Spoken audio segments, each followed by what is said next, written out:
Olá, amigos e amigas.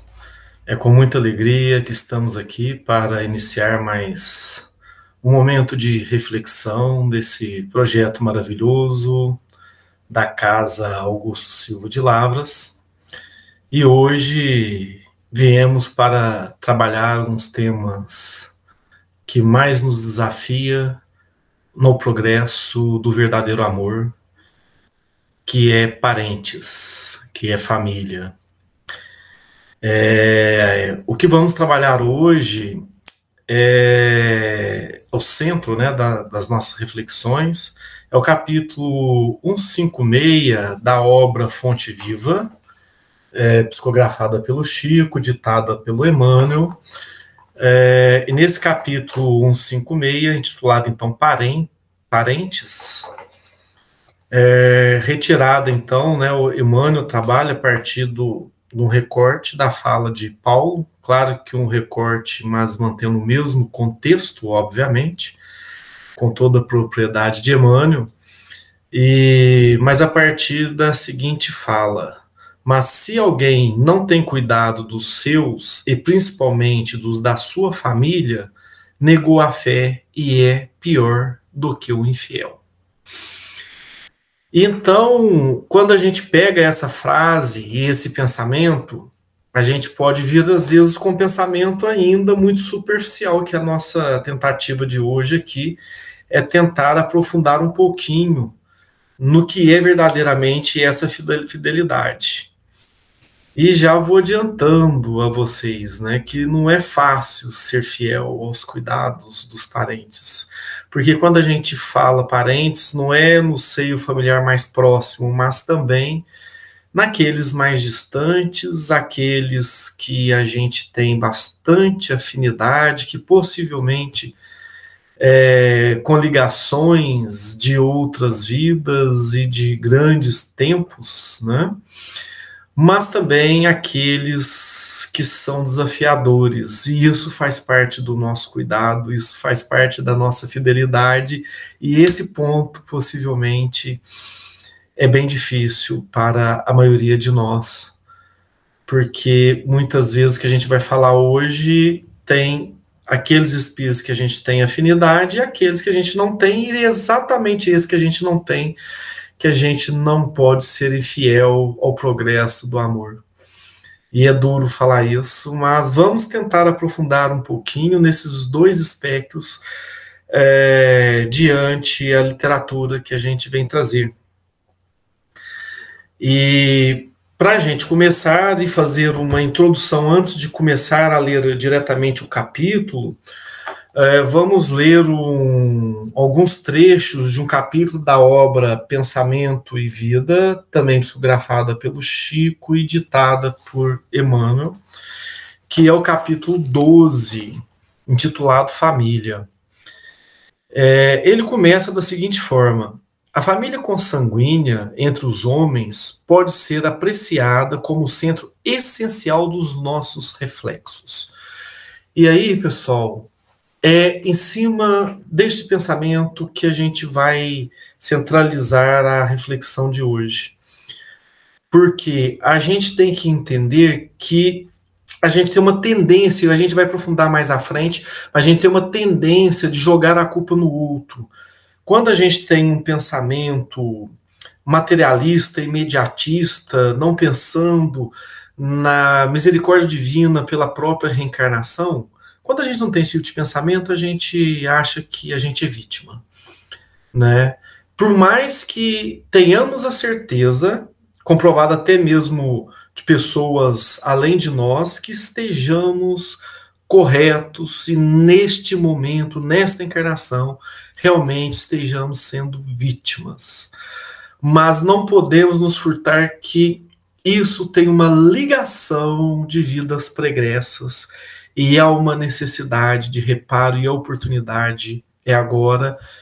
E para isso nós temos a consequência de atos anteriores. Então é dentro desse contexto, diante as dificuldades com alguns parentes, ou até mesmo algumas pessoas não necessariamente do seio familiar, que está essa nossa proposta, mas quando é do seio familiar já está de uma forma consanguínea ligado, né, nesse propósito, diante desse planejamento. Então é mais dentro desse contexto que a gente vai falar, mas sem se furtar daquelas pessoas que não se encontram no seio familiar e que tenhamos, né, a verdadeira caridade e, acima disso, que faz parte da própria caridade, a indulgência, né, para entender que nós não somos perfeitos, tanto nesta vida, e não fomos ainda mais em vidas pregressas. Então, Emmanuel começa assim para a gente nessa obra Pensamento e Vida, ao falar de família. Que a família consanguínea entre os homens pode ser apreciada como centro essencial de nossos reflexos. Então é dentro desse reflexo que a gente está falando. Reflexos agradáveis ou desagradáveis que o pretérito nos devolve. Então precisamos entender que isso é reflexo nosso, que somos obreiros do que precisamos passar e com quem estar. E aí, mais à frente, ele diz o seguinte: cada criatura está provisoriamente ajustada ao raio de ação que é capaz de desenvolver-o mais claramente.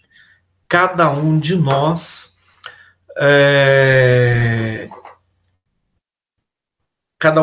apenas, pouco a pouco, ultrapassará o horizonte a que já estenda os reflexos que lhe digam respeito. Então, assim, cada criatura está provisoriamente ajustada ao raio de ação que é capaz de desenvolver. E a gente sabe que, se estamos passando por dificuldades em lidar com outrem, mas essa dificuldade está dentro do raio da nossa possibilidade. Inclusive, às vezes, causamos algo muito mais grave no passado que ainda não tenhamos propriedade, fortaleza, estrutura o suficiente para já quitar essa dívida. Ainda precisamos pensar nisso, né? E quando a gente pensa nisso, a gente precisa trazer assim a importância de aproveitar a cada instante, a cada minuto dessa nossa encarnação, para que a gente consiga atenuar, né, as consequências por vindouras. Quando a gente tem essa consciência, a gente aproveita o máximo possível. E observa que essa nossa fala, ela vem dessa consciência mais da vida eterna, e a gente não vai ficar falando e se atendo apenas nesta encarnação, né? Então pensando nas passadas e nas futuras, entendendo, obviamente, que não somos espíritos felizes, muito menos espíritos puros, né? Ainda estamos longe, então precisamos reconhecer e ter essa humildade, e ao mesmo tempo buscar essa consciência cósmica, né, da vida eterna, e consequentemente que o destino, o avanço é a purificação desse amor, né, que aí sim chegarmos à categoria dos espíritos puros. Mas para tanto precisamos muito que caminhar, e então essa consciência de que nós somos autores do que passamos é muito importante. Isso não é de uma forma penosa, muito pelo contrário, é uma chance de desenvolvermos a consciência, de desenvolvermos as principais virtudes, né, que seria, para chegar nesse amor, que seria exercer a paciência, a tolerância, o perdão, a indulgência, e acima de tudo isso, para encaminhar em todas essas raízes a harmonia da humildade no nosso coração, a verdadeira humildade, né? Então, Emmanuel coloca assim ainda para a gente: é assim que na esfera do grupo consanguíneo, o espírito reencarnado segue ao encontro dos laços que entreteceu, quer dizer, que se amarrou, que se vinculou para si próprio na linha mental em que se lhe caracterizam as tendências. Então a gente tem uma linha mental, uma ligação mental com todos esses espíritos encarnados e os desencarnados também, né? E isso é chamado hereditariedade psicológica, né? Que é natural essa aglutinação desses espíritos que afinam as atividades e as nossas inclinações. Então, esta hereditariedade psicológica, a gente não pode desfrutar dela, porque isso está no nosso momento atual e ligado em vidas passadas e para vidas futuras. A gente precisa resolver isso. E essa resolução está em nós, não está no outro. É disso que a gente está tentando aqui falar o tempo todo, de deixar de ser vítima dentro da nossa consciência. Repito, não necessariamente que estejamos errados na atual condição, mas deixar de nos colocar como vítima, mas sim como protagonista de um processo que precisamos corrigir em nós. E para isso precisamos aperfeiçoar. Então é dentro dessa expectativa que a gente vem colocar. E por isso, então, voltando na obra Fonte Viva, que Emmanuel vem trazer para nós, nesse capítulo então intitulado Parentes, que ele começa o seguinte, a partir desse pensamento de Paulo, né, ao ter a verdadeira fé, né, do verdadeiro fiel, né, então quer dizer, ser infiel é pior do que negar a fé, né, diante ao seio familiar, segundo Paulo. Então, Emmanuel vem aprofundar isso para nós, dizendo o seguinte: a casualidade não se encontra nos laços da parentela. Princípios sutis da lei funcionam nas ligações consanguíneas. Impelidos pelas causas do passado a reunir-nos no presente, é indispensável pagar com alegria os débitos que nos emanam a alguns corações, a fim de que venhamos a solver nossas dívidas para com a humanidade. Então, a primeira coisa é o que a gente já falou, né? Emmanuel vem cá e resume para nós. Então, nós precisamos assumir que tenhamos essa dívida, né? Inútil é a fuga dos credores que respiram conosco sob o mesmo teto, porque o tempo nos aguardará implacável, constrangendo-nos à liquidação de todos os compromissos. Em resumo, não adianta a gente protelar, não adianta a gente jogar isso para outra encarnação, que a gente vai ter que resolver.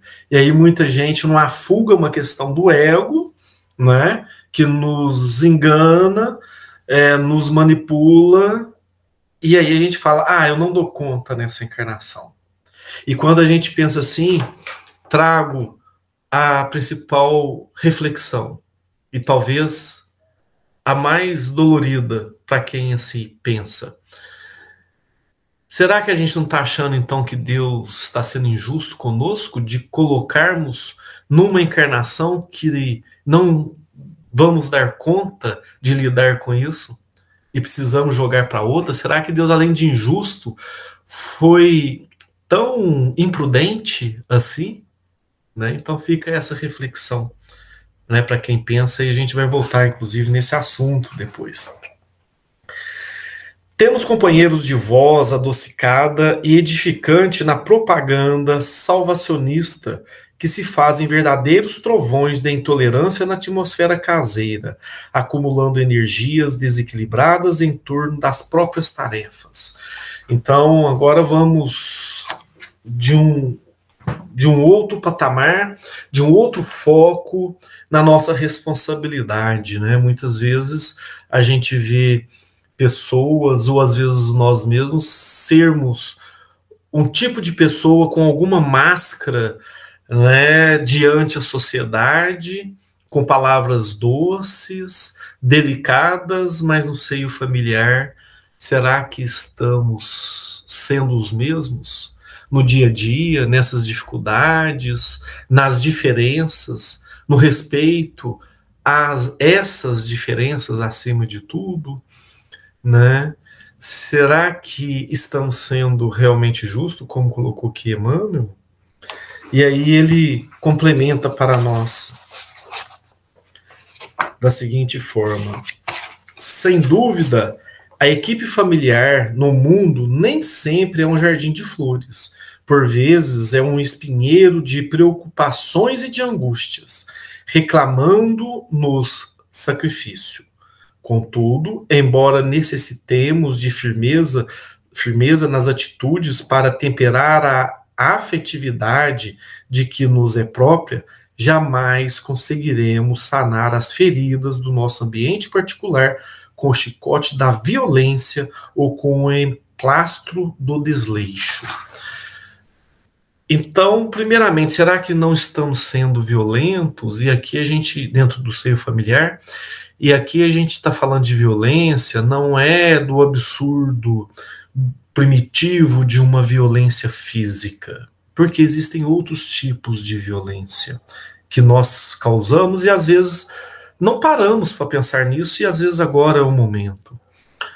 Mas é a violência às vezes da omissão, do olhar no momento mais necessitado, do cuidado mais necessitado, do calar e ouvir quando realmente preciso, de buscar a inspiração no alto para ter a humildade, mesmo diante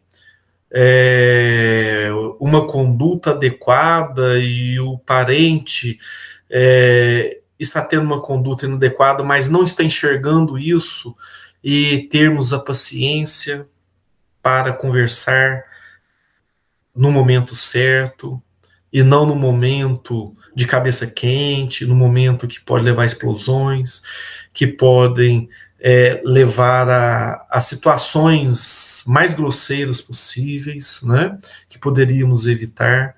Então, tudo isso a gente pode pensar em violência quando a gente pode evitar, né, porque a gente pode pensar assim, diante a não maleficência, que é não causar o mal ao próximo, mas também a gente pode estar negando e deixando de usufruir da oportunidade da beneficência, que é agir para o bem, né? Então a gente, para evitar determinado problema, eu vou me calar e pronto. Não, é o momento de agir naquele momento adequado, não no instante de uma intriga, mas não deixar também de corrigir, de conversar com amor, quando necessário, e com a prudência de buscar entender que o outro pode não estar entendendo a sua intenção, né? Então, quando você se nega tudo isso, a gente não deixa de estar sendo violento, né? Essas omissões, a gente acaba permitindo um erro, por exemplo, a omissão de um cuidado, porque a gente está com raiva. Isso não deixa de ser violento, inclusive para nós, né? E aí existem vários outros meios de violência. Agora eu fui no mais profundo, né, na mais sensível, com uma linha tênue para dividir tudo que a gente pode agir, né, no momento adequado ou não, né, de ter esse discernimento, o quanto é difícil. Mas alguns processos mais fáceis de percebermos, né, das nossas violências, que é às vezes essa falta de chamar para o diálogo, mas também da violência de coibir, de intimidar com atitudes, né? A gente não está falando das violências domésticas, aquelas coisas mais grosseiras, porque a gente está buscando assuntos mais profundos, né, para buscar mais na raiz aí das nossas percepções. A gente não está falando da violência, por exemplo, doméstica, principalmente, que a gente vê né, o enraizamento, a estrutura do patriarcado, né, do sistema patronal, do sistema machista. A gente não está falando disso, né, que são situações mais grosseiras, às vezes o homem impedir a esposa de usufruir num determinado momento de lazer, de acordo com o seu ego, que é algo prudente da parte dela, de obrigar para que ela esteja sempre com ele, e ela ter que renunciar a tudo, aos egos, às vaidades dele, né? Ou então impedir o próprio diálogo a partir de um grito maior, ou até mesmo com os filhos. Não é nesse sentido que a gente está falando aqui. Isso são situações mais grosseiras. A gente está buscando algo mais profundo, né, pensando no iceberg, mais na raiz do iceberg. As nossas atitudes de não praticar a lei da benevolência, de agir para evitar um atrito, ou de renunciar a uma discussão fervorosa para vir para um diálogo em outro momento, né, reprimindo os nossos egos, que às vezes queiramos fazer naquele momento que não deveria. Então é mais nesse sentido, mais dessa forma mais profunda, né, das nossas atitudes e das nossas responsabilidades no seio familiar. Né? Então, às vezes, o calar pode ser muito importante em determinado momento, enquanto no outro momento propício não se calar para ajustar com essa tendência, né, para sermos assertivos nas nossas atitudes e, consequentemente, nas nossas, inclusive, palavras, já que no seio familiar a gente muitas vezes conhece bastante com quem estamos lidando. E por isso a gente fala nessa estrutura família, o quanto ela é importante para a nossa evolução, o quanto é um instrumento grandioso a todo instante. E no Evangelho segundo o Espiritismo, no capítulo 4, intitulado Ninguém poderá ver o reino de Deus se não nascer de novo, o tópico 18, intitulado A reencarnação fortalece os laços de família, ao passo que a unicidade da existência os rompe. Esse tópico 18, em um determinado momento, é colocado para nós, por Allan Kardec. No espaço, os espíritos formam grupos ou famílias entrelaçados pela afeição, pela simpatia e pela semelhança das inclinações. Ditosos por se encontrarem juntos, esses espíritos se buscam uns aos outros. Então, não é o foco do nosso tema de hoje, mas entendermos assim, que na erradicidade, aqueles espíritos que a gente tem afeição, que às vezes nem estamos encontrando com ele, ou não vamos encontrar com ele nessa encarnação, chegando lá, a gente se encontra, né? E às vezes fica várias encarnações, encarnando um para um lado, outro para o outro, um ajudando o outro, né? Um espírito enquanto o outro está encarnado, principalmente aquele que mais precisa, sendo ajudado por aquele mais evoluído, enfim. Como tantas histórias, né, que a gente vê nas grandes obras espíritas, uma agora que fortalece muito esse raciocínio, é a obra Ave Cristo, fica o convite para quem não leu, né, onde um espírito muito evoluído, o Quinto Varro, ele vem e encarna, na verdade, ele participa em 2 encarnações, ele se dedica sem precisar, mas ele encarna 2 vezes para resgatar um espírito, né, que estava muito perdido, que é uma obra extremamente emocionante. Quando a gente entende uma obra dessa, um espírito tão evoluído, que dedica 2 encarnações para resgatar um espírito, né, no caso aí o seu filho, dessas últimas encarnações, o quanto isso é uma demonstração de amor e o quanto ele sofre nessas encarnações. Né, situações que talvez a maioria de nós aqui nesse plano carnal, isso aconteceu lá no século III depois de Cristo, mas que nós aqui possivelmente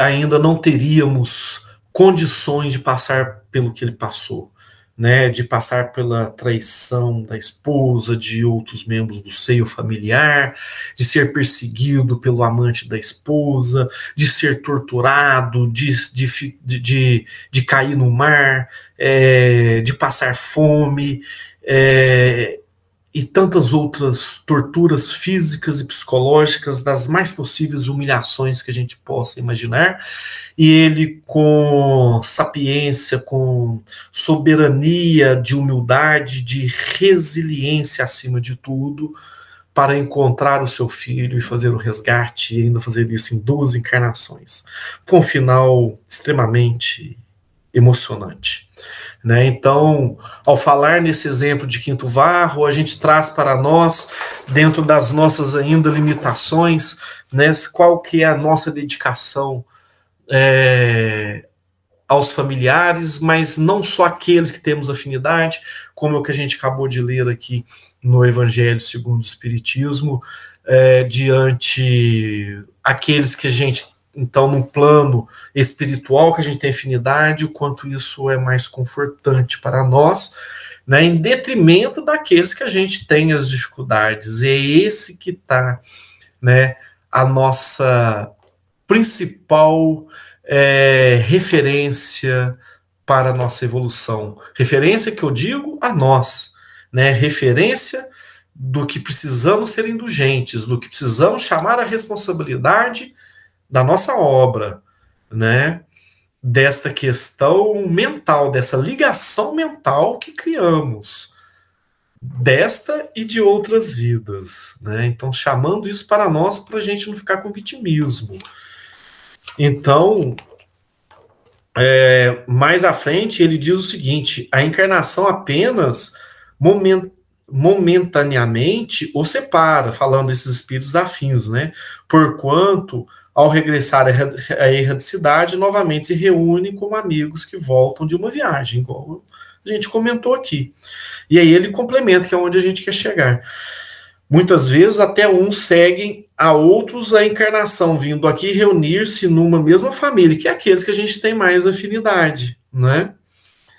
Ou no mesmo círculo, a fim de trabalharem juntos pelo seu mútuo adiantamento. E aí, mais à frente, ele diz o seguinte: a união, aí já no tópico 19, a união e a afeição que existem entre pessoas, parentes, são o índice da simpatia anterior que se aproximou. Então, isso acho que está bem claro, né? Porque tem essa simpatia, tem essa união, então são espíritos afins. Muitos, inclusive, não estão encarnados entre nós e podem outros estarem, como aqui ele colocou. Mas aí ele continua. Daí vem que, falando-se de alguém cujo caráter, gostos e pendores nenhuma semelhança apresentam com os dos seus parentes mais próximos. Se costuma dizer que ela não é da família. Dizendo-se isso, enuncia-se uma verdade mais profunda do que se supõe.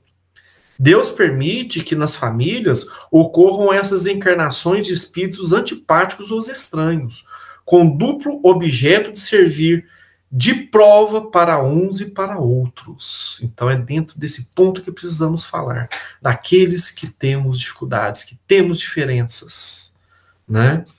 E o quanto isso, olha como ele diz, e repito, um duplo objetivo de servir de prova para uns e para outros. Então nós também servimos de provas para os outros, né? De meio ao progresso. Assim, os maus se melhoram pouco a pouco, ao contato dos bons e por efeito dos cuidados que se lhe dispensam. Caráter deles se abranda, seus costumes se apuram, as antipatias se esvaem.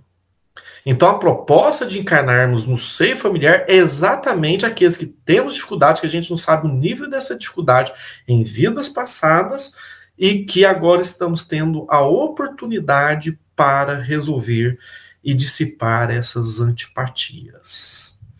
E desse modo que se opera a fusão das diferenças e diferentes categorias de espíritos, como se dá na Terra, como nas raças e nos povos.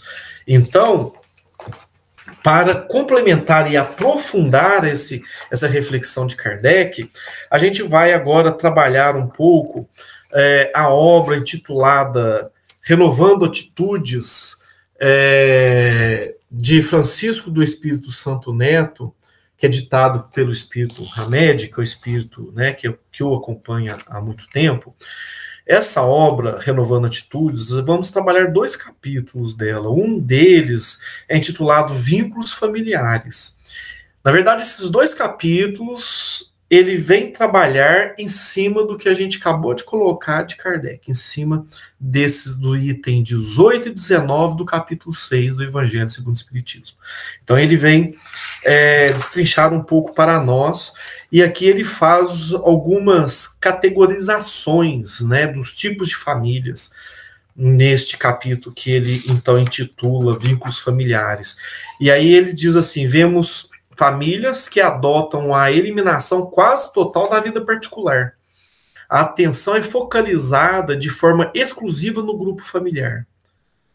E isso ele vem chamar uma atenção muito importante, porque a família, que a gente não falou aqui ainda, aquelas famílias que criam ali, né, os seus entes familiares, tudo dentro de uma bolha, né? E aí ele diz o seguinte, cujos integrantes vivem neuroticamente uns para os outros. E aí ele vem mostrar assim, que isso é um processo de interesse, não é verdadeiramente amor. Isso é uma questão de apego, é uma ligação com as paixões próprias, do orgulho próprio, né? Não deixar que os outros da família cresçam, porque tem que estar muito ligado, muito entrelaçado, né, mas não pelo amor verdadeiro que ainda não conseguiram enxergar. E aí ele complementa dizendo o seguinte, né, que nesse grupo, que cujos integrantes vivem neuroticamente uns para os outros, bloqueiam seus direitos à própria vida, a liberdade de agir e de pensar, e ao processo de desenvolvimento espiritual, para se ocuparem de cuidados improdutivos e alienatórios entre si. Vivem uns para os outros numa simbiose doentia. Então existe esse tipo de família, né, que uns ficam cobrando dos outros e não deixa crescer, não deixa sair desse seio, né, como a própria natureza mostra, que a gente tem os nossos momentos, né, para a gente sair do seio familiar e, como os pássaros saem do ninho e voar.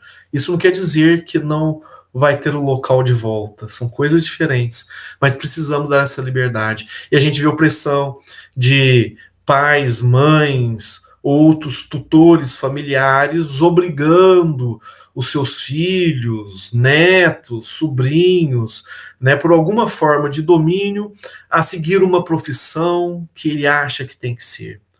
Quantas situações a gente vê isso, né? A infelicidade de pessoas na vida profissional, por exemplo, né, porque foi obrigada a seguir aquela profissão, não teve a opção, né, não teve o direito de escolha, né, por uma questão de repressão familiar. É claro que alguns não teve o direito de escolha por outras provas e expiações, outras condições de vida. Mas aqui a gente está falando na que alguém do seio familiar reprime, oprime e domina de acordo com o ego daquele ou aquela mentor, mentora, né? Mas não dando a oportunidade que deveria dar. Né? Então, isso e tantos outros fatores que vive assim, nessa obrigação de ter que um cuidar do outro de uma forma doentia. Então, ele coloca isto, né, essa classificação, que eu estou, né, dizendo que é classificação, não necessariamente que ele usa essa palavra. E aí, também ele diz, né, não nos referimos aqui ao companheirismo afetivo, tão recorrente e vital à família. Então, isso que ele está falando, que ele não está referindo a esse companheirismo afetivo, né, o que é vital, o que é necessário à família, o amor verdadeiro. Ele está referindo algo doentio, né? A gente precisa discernir uma coisa aqui de outra. Né? Que ele está falando que são indivíduos que se vigiam, que se encarceram de uma forma recíproca, é nesse sentido, né? E aí ele coloca um outro tipo de seio familiar. Encontramos também outras famílias que não se formaram por feições sinceras, fazem comparações e observam características de outras famílias que invejam e que buscam copiar a qualquer custo. São chamadas alpinistas sociais, segundo ele. Então, assim, aquelas famílias que elas se unem, mas por comparações com o outro, né? O filósofo Spinoza, o Benedito Spinoza, o Baruch Spinoza, ele faz uma colocação bem interessante, né, da questão da felicidade, né? Ele coloca em 3 escalas. A primeira escala, aquela pessoa que se acha feliz, mas não é feliz, mas ela se acha feliz porque ela compara a sua pseudo-felicidade com a felicidade do outro. E nessa era digital, a gente vê isso de uma forma muito abrupta, né? E o quanto isso contamina as pessoas. Ele até coloca outras 2 escalas, né? Uma escala superior, que é aquele sujeito que reconhece o que é a verdadeira felicidade, mas entende que ele ainda não consegue ser feliz devido às suas limitações ainda, né? E aí o nível mais acima, aquele que realmente reconhece o que é felicidade e é verdadeiramente feliz. Mas ele coloca assim que a maioria é essa primeira escala, né? Porque a gente acha que é feliz porque a gente está comparando com a felicidade do outro. E aqui o Espírito Hamed coloca para nós, né, por meio do Francisco Espírito Santo Neto, que essas comparações, né, é muito comum desses 6 familiares. Então se vive na comparação, vive em querer fazer igual uma outra família, que não tem a sua própria identidade, às vezes se unem por isso, ficam também nessa simbiose doentia, né? E aí ele fala, vestem-se a imagem dos outros, comparam carros, móveis, gostos, comidas, negam a cada membro de forma nociva a verdadeira vocação, né? Tentando sempre copiar modos de viver que não condizem com suas reais motivações. Então, assim, aquele tutelado da família acaba sendo vítima desse processo, porque os tutores familiares acabam levando ele a esse processo, né, e acaba assumindo mais dívida por isso. Há ainda outras agremiações familiares denominadas exibicionistas, né? Então ele vem falar aqui daquelas famílias que acabam querendo aparecer para a sociedade, né, dessa era do aparecer, do ter, né? E aí busca ser exemplo de beleza física, de recurso financeiro. E o quanto isso é comum, né? E quanto isso está cada vez mais naturalizado, né? A gente vê aí uma certa geração, né, uma proporção da geração, a gente não pode generalizar, que não são todos, mas as gerações mais jovens naturalizando essa exibição de corpo, né, essa ligação do corpo, essa vaidade, né, e vai fazer uma atividade física por uma questão de estética física, não é por uma questão de saúde, não é para cuidar do perispírito. Quanto isso está naturalizado, né, expõe isso de uma forma já que virou uma cultura mundial, né? A maioria dos continentes, ou melhor, todos os continentes, a maioria dos seus países, né, vivem nesse processo dessa era do ter, do aparecer, né? E o quanto isso tira a essência espiritual, perde o tempo da encarnação por se ocupar tanto nisso. E aí ele termina esse capítulo dizendo: assim, considerando os laços familiares formados em base de felicidade, amor, respeito e dedicação, perdurarão pela eternidade e serão cada vez mais fortalecidos. Então ele vem colocar aquele seio familiar que é por amor, mas que trabalha com a verdadeira liberdade, né? Dando condições de crescimento, fortalecimento para aqueles membros familiares. E aí, no outro capítulo, que ele intitula Karma e Parentela, que ele vem trabalhar o item especificamente 19 do capítulo 4 do Evangelho segundo o Espiritismo, ele diz o seguinte: importante lembrar que se fomos reunidos aqui e agora, é porque este é o melhor tempo para solucionarmos comportamentos inconvenientes, posturas de vidas intransigentes e para promovermos nossa transformação interior. Fatores imprescindíveis para o crescimento da alma. Não se autorresponsabilizar por feitos e atitudes do presente, inocentando-se e lançando desculpas pelos desatinos do passado, é assumir a condição de injustiçado, ou mesmo de vítima. é como afirmar que a divina providência cometeu para com tua existência uma falta, fazendo-te renascer em ambiente não correspondente ao teu desenvolvimento espiritual, o que logicamente é um enorme absurdo. Então, a gente já tinha adiantado e aqui reforçamos por essa profunda colocação dessa obra Renovando Atitudes, o que chama, né, puxa a nossa orelha para nós que temos esse comportamento de acharmos que estamos sendo vítimas, né? Repito, por mais que neste momento estamos com uma conduta adequada e o outro do seio familiar não esteja, nós não somos vítimas. Pensar assim, a gente está falando que a providência divina está sendo injusta conosco, né?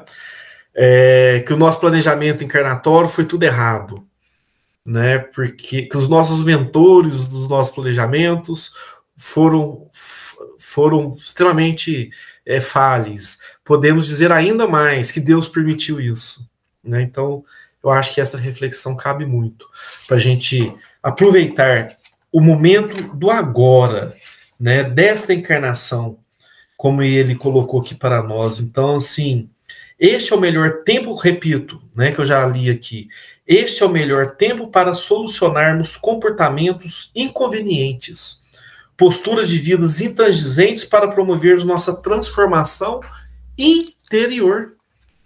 Então, é o momento da nossa transformação interior, sermos verdadeiramente indulgentes, pacientes, tolerantes. E, acima de tudo, atuarmos com a lei da beneficência. Não ficarmos só na lei da não maleficência, de não fazermos o mal, mas ir além.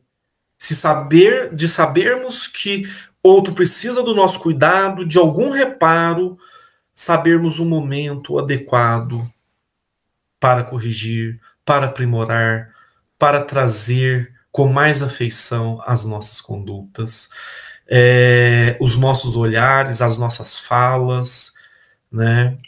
E, consequentemente, resolver isso que está em nós, que isso faz parte dessa nossa hereditariedade psicológica, como a gente falou anteriormente. E então, finalizando o capítulo da obra Fonte Viva, né, esse capítulo intitulado Parentes, Emmanuel coloca, então, relembrando o que Paulo disse sobre sermos verdadeiramente cuidadosos com a nossa família, que isso é mais importante do que ser infiel, né? Como Paulo colocou nessa frase que ele diz: mas se alguém não tem cuidado dos seus e principalmente da sua família, negou a fé e é pior do que o infiel. Então agora a gente pode entender que isso não cabe só àqueles que temos afinidade, mas também àqueles que não temos afinidade. Consoante a advertência do apóstolo, se nos falha o cuidado para com a própria família, estaremos negando a fé. Os parentes são obras de amor que o Pai compassivo nos deu a realizar. Ajudemo-los com a cooperação e o carinho, atendendo aos desígnios da verdadeira fraternidade. Somente adestrando paciência e compreensão, tolerância e bondade, na praia estreita do lar, é que nos habilitaremos a servir com vitória no mar alto das grandes experiências. Muito profundo isso, né? Então, vamos terminar a nossa reflexão de hoje com um conceito, uma colocação, uma contextualização, melhor dizendo, sobre amor, também de Emmanuel, na obra O Consolador, no capítulo 3, né, o item 3.3, intitulado Amor, a questão 322, que ele vem trabalhar a pergunta: há uma grande gradação do amor no seio das manifestações da natureza visível e invisível? Sem dúvida, essa gradação existiu em todos os tempos, como gradativa é a posição de todos os seres na escalada infinita do progresso.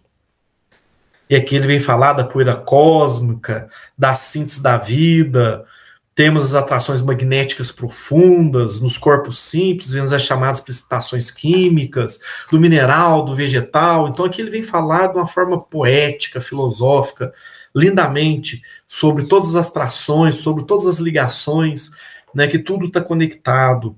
E aí, em um determinado momento, ele diz o seguinte: no caminho dos homens é ainda o amor que preside a todas as atividades da existência em família e em sociedade. Então, cabe toda essa nossa reflexão não só para as questões familiares, mas além delas. A família é um grande instrumento, né? Que temos todos os desafios, mas além da família consanguínea, a gente tem que pensar na família universal, a gente tem que expandir isso. Então, reconhecida a sua luz divina em todos os ambientes, observaremos a união dos seres como um ponto sagrado, referência dessa lei única que dirige o universo. E assim terminamos mais um grande momento de reflexão, de ajuste, de trabalho, né, de exercício de nos conhecermos mais diante a misericórdia divina, diante o pão nosso de cada dia. E com muita gratidão, assim terminamos esta grande oportunidade de podermos aprimorar, aprender cada dia mais e, acima de tudo, que possamos ter força de realmente concretizar, colocar em prática ainda nesta encarnação, enquanto for possível. Que o Senhor nos acompanhe, hoje e sempre.